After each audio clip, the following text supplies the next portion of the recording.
Ok, reste comme ça, ne bouge pas, un grand sourire. Je veux te prendre sous un bon angle. Arrête donc de bouger. Je suis jolie comme ça. Tu es très bien, mais je n'aime pas ce cadrage. Non, je préférerais une autre pose. Et si tu t'asseyais, hein, ok? Je me sens comme une star. Ah oui, ça c'est bien mieux. Et souris maintenant. Bien, garde le sourire. Super. Elles seront super.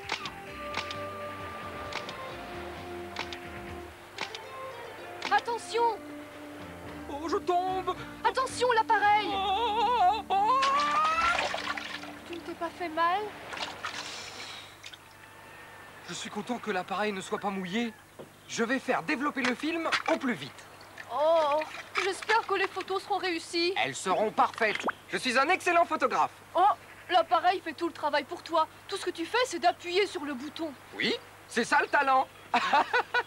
Je n'ai jamais compris comment un appareil pouvait faire des photos. Je vais t'expliquer. L'appareil prend la lumière et la met sur le film. Tu comprends?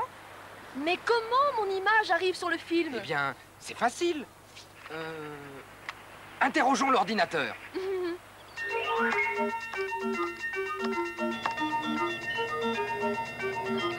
Ordi en photo. Coucou, me voilà. Oh, revoilà notre ami Ordi. Bonjour, vous n'avez pas très bien compris comment se fait une photo? Eh bien, je vais tout vous raconter sur la photographie. Allons-y, hop là. Ouais.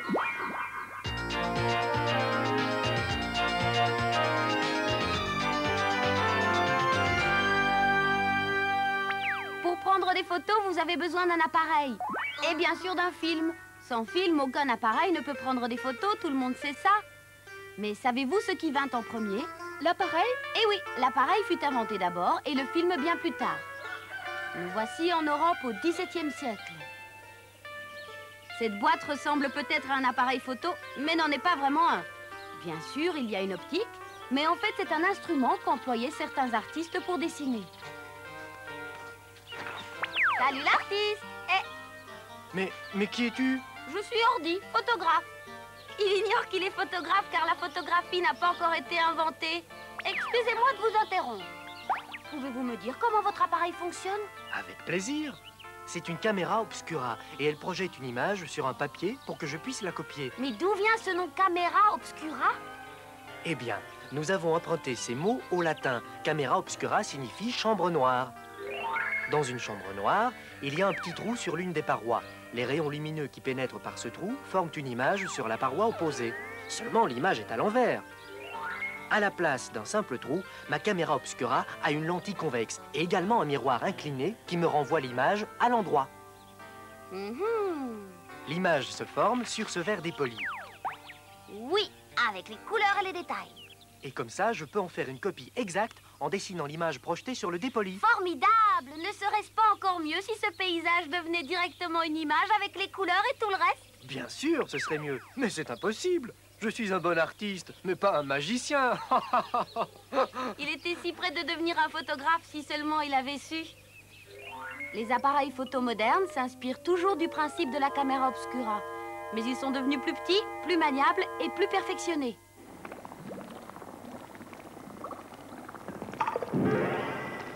Hocus pocus dominocus. Hocus pocus dominomocus.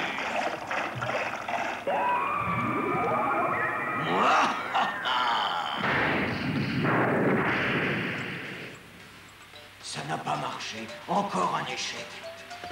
Pendant un moment, j'ai cru que cette fois, j'avais obtenu de l'or, mais non! Cet homme est alchimiste. Il essaye de faire de l'or. Il croit réussir avec des formules magiques. Nous savons que cela est impossible, mais ne le lui dites pas. Au XVIIe siècle, on ne faisait pas de différence entre la chimie et la magie. Est-ce que vous vous moquez de moi? Non, je ne me permettrai pas. Pas moi. Les alchimistes ne sont jamais parvenus à produire de l'or. Mais au cours de leurs expériences, ils ont fait réagir des produits chimiques sur des métaux. C'est ainsi qu'ils ont découvert le nitrate d'argent et le chlorure d'argent. Ces sels d'argent devaient leur paraître magiques, car exposés à la lumière, ce mélange blanc, blanc, blanc devenait noir, noir, noir. Avez-vous remarqué que ce composé d'argent vire au noir après avoir été exposé à la lumière? Pourquoi ça ne se transforme pas en or? Qu'y a-t-il de si excitant à ce que cela devienne noir? On pourrait faire usage d'une telle propriété. Pensez-y. Quel usage pourrait-on faire d'un tel phénomène? Moi, j'essaie de fabriquer de l'or. Et toi, qu'est-ce que tu fais chez moi à part te moquer de mes expériences? Tout le monde se moque de moi, mais un jour, je trouverai la formule magique et je ferai de l'or. Tu m'entends? Oh mon Dieu! Rien d'autre ne l'intéressait que d'obtenir de l'or. Le fait que les sels d'argent viraient au noir une fois exposés à la lumière n'intéressait personne. Ils étaient tellement obsédés par l'idée de fabriquer de l'or que le reste ne les intéressait pas. Regardez ça! Aujourd'hui, nous enduisons les films de sel d'argent. C'est pourquoi ils virent au noir dès qu'ils sont exposés à la lumière. Ils sont photosensibles. Ce mot désigne tout ce qui est sensible à la lumière. Ça saute tellement aux yeux, j'ai essayé de le dire à ce pauvre idiot d'alchimiste. Mais oui, j'aurais pu être photographe. En 1727, des expériences sérieuses sur les sels d'argent furent menées par un chimiste allemand du nom de Johann Heinrich Schultz.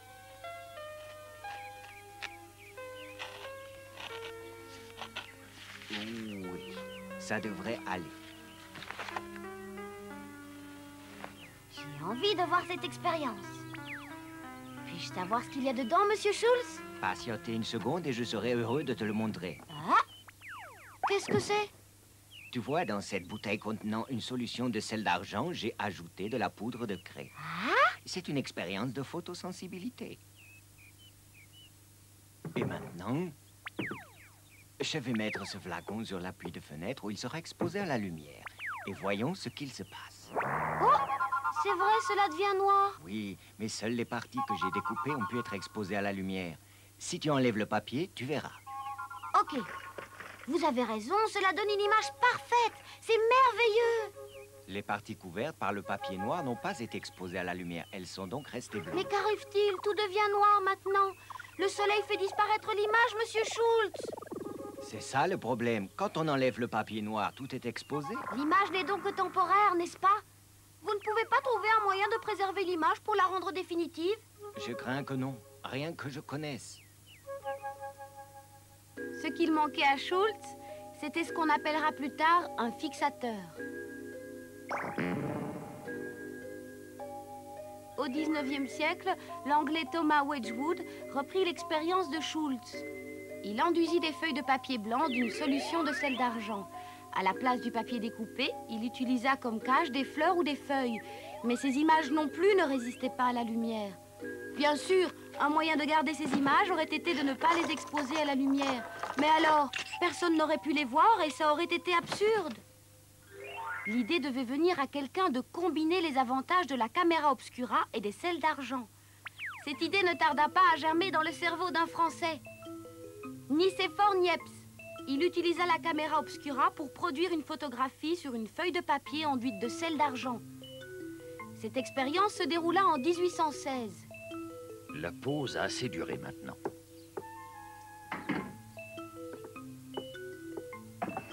Bon sang, pourquoi l'image sort-elle toujours inversée? C'est normal, c'est un négatif. Hein? Que veux-tu dire par négatif? C'est une photo. Qu'est-ce que c'est, une photo? Une photographie, une image faite par un appareil photo. J'ai réussi à obtenir une image, mais regarde là, le ciel est noir, et tout ce qui devrait être noir est blanc. Tout est à l'inverse de la réalité. Les images ne sortent jamais correctement. Et ensuite, quand la lumière les touche, regarde ce qu'il se passe. Non! Cela va virer au noir. Oh, je le savais. Il doit bien exister un moyen d'obtenir une image fidèle à la réalité. Pour arriver à ce résultat, il abandonna les sels d'argent et fit des expériences avec d'autres produits. Mais qu'est-ce que c'est, monsieur Niepce? Je recouvre cette plaque de métal d'un vernis composé d'un mélange de bitume et d'essence. Lorsqu'on expose ce vernis à la lumière, il durcit. Cette expérience se déroula en 1826. Encore longtemps, monsieur Niepce? Ça fait déjà plus de 8 heures qu'on attend. Je crois que l'exposition est suffisante. Oh non! Trop exposé. Non, maintenant vient la partie la plus importante du procédé. Je rince la plaque dans un dissolvant. Les parties non exposées qui sont moins dures sont dissoutes. Seules adhèrent sur la plaque les parties les plus dures. Mais regardez, les parties claires et les parties sombres sont toujours inversées. Les parties claires sont du métal qui n'est plus recouvert par le vernis. Quand je plonge la plaque dans l'acide, le métal est attaqué et devient noir. Maintenant, regarde ce qui se passe quand j'enlève le restant du vernis. Voilà! Vous avez réussi! Yeah! La première photo! Les parties claires et sombres sont fidèles et cette photo est permanente. Voici la fenêtre d'où Niepce prit cette photo qu'il intitula « Point de vue près d'une fenêtre à Saint-Loup-de-Varennes ». C'est la première photo de paysage que nous connaissons. Niepce appela son procédé l'héliographie, qui devait être à l'origine de la photogravure.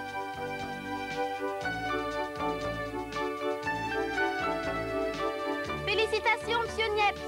Grand merci. Maintenant, si tu veux, je peux prendre une photo de toi, Ordi. Peux-tu ne pas bouger pendant 8 heures? Quoi? Poser pendant 8 heures? Non, merci, monsieur.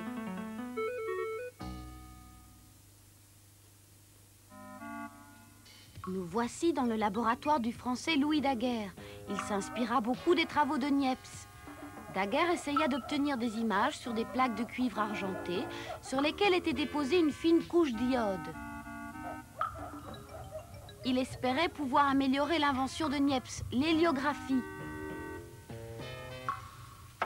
Je crois qu'il a un moment à perdre maintenant. Allons lui parler. Monsieur Daguerre, puis-je vous parler? Comment se passe votre nouvelle expérience? Pas trop mal. Tu vois, ça prend trop de temps de faire une héliographie. J'ai découvert que l'iodure d'argent est beaucoup plus sensible à la lumière.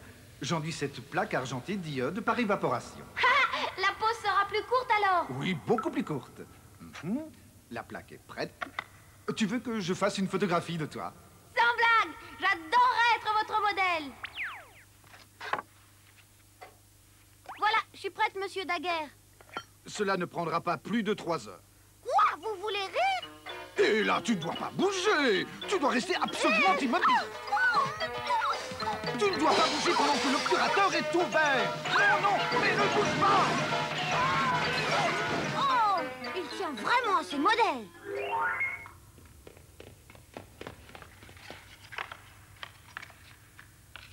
Est-ce qu'elle est bien? Je peux la voir? Il n'y a rien. Il n'y avait sans doute pas assez de lumière. Oh non! Je ne comprends pas ce qu'il s'est passé. Je dois y réfléchir.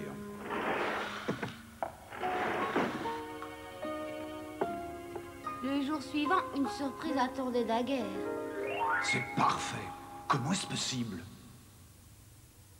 Mais hier, on ne voyait rien du tout, monsieur Daguerre. Il doit bien y avoir une raison. Peut-être est-ce magique. Bah, absurde. Il y a peut-être une réaction chimique causée par un des produits de l'armoire. Je me demande bien lequel c'est. Oui, un d'entre eux en tout cas. Je vais faire des tests. Chaque jour, Daguerre plaça une nouvelle plaque photographique exposée sur l'étagère. Et chaque jour, il enleva une des bouteilles. Quand l'image n'apparaîtra pas, vous saurez que vous aurez enlevé le bon produit. C'est cela même, Ordi. Cette photo est développée, donc le produit chimique est toujours dans l'armoire. Je vais en enlever un autre. Chaque jour, Daguerre plaça une autre plaque sur l'étagère, tout en enlevant un des produits jusqu'à ce que finalement il n'en restât qu'un. Voilà, c'est cela qui agit. Et qu'est-ce que c'est, monsieur Daguerre? C'est du mercure. Le mercure s'évapore facilement dès qu'il fait un peu chaud. Ce doit être les vapeurs de mercure qui développent la photographie. Ainsi fut découvert un autre procédé de photographie. Et cela parce qu'une bouteille de mercure n'avait pas été fermée dans une armoire. Grâce à cette découverte, il n'est plus nécessaire d'exposer la plaque pendant 3 heures et faire patienter le modèle si longtemps. Aujourd'hui, cela ne prend plus que 30 minutes. Et ensuite, les vapeurs de mercure font apparaître l'image pour nous. C'est une technique toute nouvelle. On l'appelle le développement. Même exposée pendant un court moment, les sels d'argent forment une image latente. Mais cette image latente est invisible. Le développement est le moyen de rendre cette image visible. Dans la technique de Daguerre, l'image se forme sur une plaque enduite d'iodure d'argent et se développe au-dessus de vapeurs de mercure. Pour arrêter le développement, on plonge la photo dans une solution salée. Ainsi, on a fixé l'image. La manière de fixer la photo n'était pas encore totalement au point, mais on peut dire qu'à ce stade, le procédé photographique était quasi trouvé. Bravo, monsieur Daguerre! J'ai appelé ce nouveau procédé photographique le daguerreotype. Regarde, c'est le tout premier appareil photo qui porte mon nom. C'est la gloire! Voici quelques exemples de daguerreotypes. Regardez comme les images sont belles. Il est difficile de croire que ces photos furent prises il y a 140 ans. En 1839, l'État français acheta le brevet du daguerreotype afin de pouvoir en doter libéralement le monde entier. Le tout Paris courut acheter son appareil et bientôt l'on pouvait voir des gens prendre des photos à tous les coins de rue. Bonjour, je suis au Japon. Ici, le daguerreotype fut appelé photographie à la plaque d'argent. Voici la toute première photo prise au Japon. C'est le portrait d'un seigneur féodal japonais. Remarquez son costume traditionnel. Allez, allez, venez, approchez tous. Faites-vous tirer le portrait à la plaque d'argent. Non, non, non, allez-vous-en. Si vous prenez mon image avec cette machine, vous enfermez mon âme dedans. Allez-vous-en, espèce de diable. Hein? C'est difficile à croire qu'on puisse être aussi superstitieux. Vous pouvez prendre ma photo si vous voulez. Attrapez donc mon image si vous le pouvez. J'espère que cette photo n'est pas pour votre mère. Et si vous faisiez un grand sourire? Faites cheese. Cheese. Et de qui vous moquez-vous? L'épée est du mauvais côté. Tout est à l'envers. C'était bien là l'inconvénient du daguerreotype. La partie gauche et la partie droite sont inversées, tout comme une image dans un miroir. Ya! Comme ça. Louis Daguerre apporta une merveilleuse contribution à la photographie. Mais l'un des problèmes de son procédé était l'impossibilité de tirer plusieurs exemplaires d'une photo. C'est l'Anglais William Fox Talbot qui résolut ce problème. Bonjour, dites-nous comment vous avez trouvé la manière de faire des reproductions, monsieur Talbot. Voilà, regarde cette photographie. C'est comme les photos de Niepce. Les noirs et les blancs sont à l'inverse de ce qu'ils devraient être. Cette image montre tout, mais à l'envers. Mais j'ai réussi à l'inverser en reproduisant l'envers de l'envers, tu vois? Hein? Je ne comprends rien du tout. Je vais t'expliquer. Que se passe-t-il si l'on prend une photo de cette photo dont les noirs et les blancs sont inversés? Eh bien, le noir devient blanc et le blanc devient noir. On n'a pas besoin d'un appareil pour faire ça. Il suffit de placer la photo contre une feuille photosensible, comme ceci, et de l'exposer ensuite à la lumière. Voilà, les noirs et les blancs sont à présent correctement rendus. Formidable! Et vous pouvez faire autant de copies que vous voulez en répétant l'opération. C'est pas plus difficile. L'image originale avec le noir et le blanc inversés s'appelle le négatif. Et la photo que l'on en tire s'appelle la copie positive. Le procédé inventé par Talbot est encore employé de nos jours. Il découvrit également des produits qui permirent de réduire le temps de pose à 1 minute. J'appelle les photos faites par cette méthode des calotypes. Cela veut dire belles images. Voici le studio de photographie de Talbot.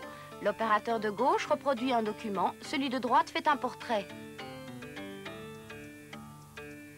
Ensuite, Talbot améliora la fixation de l'image grâce au procédé de Herschel.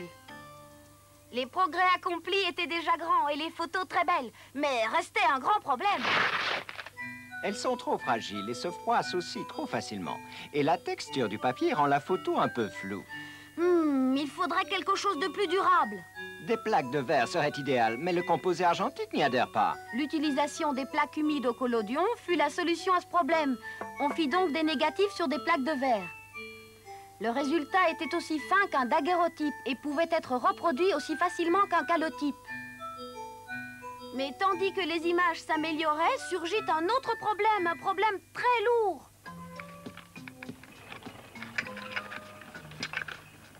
Voici l'Américain George Eastman. Bonjour, monsieur. Avec tout ce matériel, vous allez sans doute camper? Non, j'ai besoin de tout ça pour faire une photographie. Hein? Vous voulez dire que vous devez à chaque fois trimballer tout ce matériel? Malheureusement. Tu sais, j'emploie le procédé des plaques au collodion et je dois développer mes photos immédiatement avant que les produits chimiques ne sèchent sur la plaque. C'est pourquoi je dois transporter mon laboratoire. Oh, ne reste pas là, je ne supporte pas la surcharge, je vais tomber! Oh! Il serait grand temps que quelqu'un trouve une meilleure manière de faire des photos. Et voilà l'appareil Minute. Conçu en 1888, il utilisait un film en rouleau et comme il suffisait de le charger et d'appuyer sur un bouton pour faire des photos, tout le monde et n'importe qui s'improvisait photographe. Élémentaire, mon cher Eastman, tout ce qu'il restait à faire, c'était clic et la photo était prise. Thomas Edison utilise ensuite les films en rouleau de Eastman quand il invente sa caméra. Le film de cinéma avec ses perforations conduisit à la conception d'appareils photo de petit format. Rendez-vous compte, cette pellicule photo perforée est la même que celle utilisée dans les caméras de cinéma. La photographie a évolué et est employée dans tous les domaines. En sciences comme en art, pour témoigner de l'histoire ou rendre compte des événements. Et c'est aussi un précieux outil pour la médecine ou pour l'étude de la nature. Les astronomes font également grand usage de photographie. Les météorologistes analysent les images des satellites pour donner des informations souvent vitales aux aviateurs ou au grand public. Vous aussi, vous prenez des photos, n'est-ce pas? C'est une bonne manière de conserver des souvenirs. Peut-être un jour je pourrai voir les photos que vous avez prises. Quand tu veux. Je te montrerai les photos que j'ai faites dès qu'elles seront développées. Oh oui, chouette! À propos, vous savez, les produits chimiques dont je vous ai parlé, chacun d'eux peut être très dangereux. Alors, ne les utilisez pas s'il n'y a pas d'adulte qui vous conseille. C'est promis. Je dois partir maintenant, salut!